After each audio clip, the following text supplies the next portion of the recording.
안녕하세요. 오늘은 그 여론조사 전문가시죠. 서해곤 부리오 대표님의 칼럼을 좀 가져왔습니다. 여러분과 함께 이 내용을 한번 자세히 살펴보겠습니다. 네, 이 칼럼의 제목은 이준석은 10% 이상 득표할 수 있을까입니다. 최근에요. 그 한국갤럽 조사 결과를 보면요. 5월 21일에서 22일 조사인데 이준석 개혁신당 후보 지지율이 11%가 나왔어요. 두 자릿수죠. 그리고 뭐 국민의힘 김문수 후보와의 단일화는 없다. 이렇게 딱 선을 그었고요. 그래서 이 후보가 과연 최종적으로 10% 넘게 얻을 수 있을까 여기에 관심이 많으실 텐데요. 이 칼럼 내용을 저희와 함께 토론해 보겠습니다. 자, 그럼 우선 그 11% 지지율 이거부터 좀 자세히 볼까요? 전체 11%면 뭐 나쁘진 않아 보이는데 구체적으로 어떤 분들이 지지하는 건가요? 이게 중요할 것 같아요. 네, 맞습니다. 그 11%라는 숫자 자체도 의미가 있지만 그 안을 들여다보는 게 중요하죠. 칼럼 분석을 보면요. 이 후보 지지 기반이 좀 특정 그룹에 상당히 몰려 있어요. 특정 그룹이요. 네. 남성 지지가 17%인데 여성은 4%거든요. 차이가 꽤 크죠. 와, 남성이 훨씬 높네요. 특히 그 20대 남성, 여기서는 무려 32%가 나와요. 엄청나죠? 32%요? 와. 네.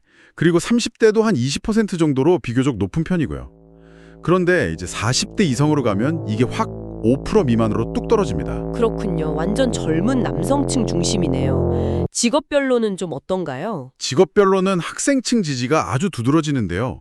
41%나 됩니다. 아하, 정말 특정 젊은 남성, 그리고 학생층, 여기서 지지가 아주 견고하군요. 그럼 이 현상, 그러니까 이렇게 지지층이 좀 편중된 현상이 이 후보의 10% 이상 득표 가능성에는 어떤 영향을 준다고 칼럼은 보나요? 바로 그 부분이 서해곤 대표가 좀 흥미롭게 분석하는 지점인데요. 이런 지지층 집중 현상이 우리로 단기적으로 봤을 때는 외연 확장에 좀 한계가 될 수 있다. 이렇게 지적을 해요. 한계가 될 수 있다고요? 왜죠? 보통 이제 새로운 정치 세력이 나오면 젊은 층부터 공략해서 점점 넓혀가잖아요. 그런데 이 후보는 이미 이 젊은 남성이라는 특정 영역에서는 거의 뭐 받을 수 있는 지지를 상당히 많이 받고 있다는 거죠. 이미 포화 상태에 가깝다. 그렇죠. 그러니까 단기간에 특히 선거가 얼마 안 남은 상황에서 이 기반을 넘어서 40대 이상이나 다른 계층으로 지지를 확 넓히기가 생각보다 쉽지 않을 수 있다. 이런 분석입니다. 성장의 한계랄까요? 그렇군요. 핵심 지지층은 탄탄하지만 어떻게 보면 이미 공략할 곳은 어느 정도 공략했으니 남은 기간 동안 새로운 지지층을 확 끌어오기가 어려울 수 있다. 이런 이야기네요. 네, 맞습니다. 그럼 이것 말고 또 다른 고려할 점이 있을까요? 뭐 지지율의 질이라든지. 네, 정확히 보셨습니다. 그 지지율의 질에 대한 분석도 칼럼에서 중요하게 다루고 있어요. 여기서 이제 지지의 안정성 문제가 좀 나오는데요. 두 가지 정도를 짚어볼 수 있습니다. 첫째는 투표 의향이에요. 투표 의향이요. 네. 이 후보 지지자들을 보면요. 다른 주요 후보, 뭐 예를 들어 이재명 후보 지지자들에 비해서 반드시 투표하겠다는 응답이 좀 낮아요. 대신 아마 할 것 같다. 이렇게 약간 유보적인 응답이 13% 정도로 상대적으로 높게 나타납니다. 꼭 투표한다는 아니지만 할 수도 있다는 사람이 꽤 된다는 거네요. 그렇죠. 그래서 컬럼에서는 이걸 바탕으로 가중치를 줘서 가상 시뮬레이션을 돌려봤더니 실제 득표율은 현재 지지율보다 조금 낮아질 수도 있겠다. 이런 가능성을 시사합니다. 물론 이건 뭐 여러 시나리오 중 하나일 뿐이고요. 그렇군요. 또 다른 포인트는 뭔가요? 둘째는 지지 충성도입니다. 충성도요. 네. 지금 지지하는 후보를 계속 지지할 거냐 아니면 바꿀 수도 있냐 이걸 물어봤는데 이 후보 지지자 중 약 40%가 다른 후보로 바꿀 수도 있다 이렇게 답했어요. 40%나요? 꽤 높은데요? 네, 상당히 높은 수치죠. 참고로 이재명 후보 지지자는 단 5%만이 바꿀 가능성이 있다고 답했거든요. 이걸 비교해보면 이준석 후보 지지 기반이 아직은 좀 유동적이다 이렇게 볼 수 있는 거죠. 그러니까 뭐랄까 팬은 많은데 아직 완전히 고정 팬층으로 자리 잡지는 못하는 느낌이네요. 네, 뭐 그렇게 비유할 수도 있겠습니다. 자, 그럼 투표 의향도 좀 낮고 지지 충성도도 다른 후보에 비해 좀 유동적이고 이 모든 걸 종합했을 때 칼럼은 이준석 후보의 10% 이상 득표 가능성 최종적으로 어떻게 전망하나요?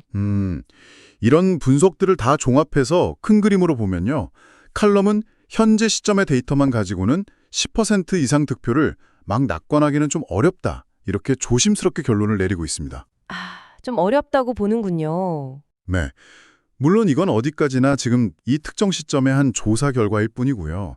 앞으로 선거운동 과정에서 이 후보가 얼마나 좀 선명하고 또 참신한 캠페인을 보여주느냐에 따라서 상황은 얼마든지 바뀔 수 있습니다. 하지만 서 대표는 이 10%라는 숫자가 이 후보의 어떤 정치적인 미래를 가늠하는 굉장히 중요한 시험대가 될 거다 이렇게 보고 있어요. 그러니까 목표를 달성하려면 정말 뭔가 다른 아주 강력한 한 방이 필요하다는 걸 좀 시사하는 거죠. 그렇군요. 단순히 지지율 숫자만 볼 게 아니라 그 안에 숨어 있는 유권자들의 어떤 속성이나 투표 의향, 충성도 이런 것까지 깊게 봐야 제대로 된 해석이 가능하다는 걸 오늘 잘 보여주신 것 같습니다. 여러분께서도 이 분석 들으시면서 여러 생각이 드셨을 것 같아요. 맞습니다. 여론조사 데이터라는 게 참 해석하기 나름이고 또 여러 각도에서 봐야 하죠. 그래서 여기서 여러분께 질문 하나 던져보고 싶네요. 여러분께서는 이런 여론조사 지지율 외에 최종 투표 결과에 가장 큰 영향을 미치는 요인이 뭐라고 생각하시나요? 후보 개인의 매력일 수도 있고 아니면 선거 막판에 터지는 어떤 이슈일 수도 있고 한 번쯤 생각해 보시면 재밌을 것 같습니다. 좋은 질문이네요. 정말 여러 요인이 있겠죠? 앞으로 남은 기간 동안 각 후보들이 어떤 전략으로 유권자들의 마음을 사로잡으려고 할지 지켜보는 것도 아주 흥미로운 관전 포인트가 될 것 같습니다. 오늘 이야기를 나눈 칼럼의 원문은 더 칼럼니스트 홈페이지를 방문하시면 보실 수 있습니다.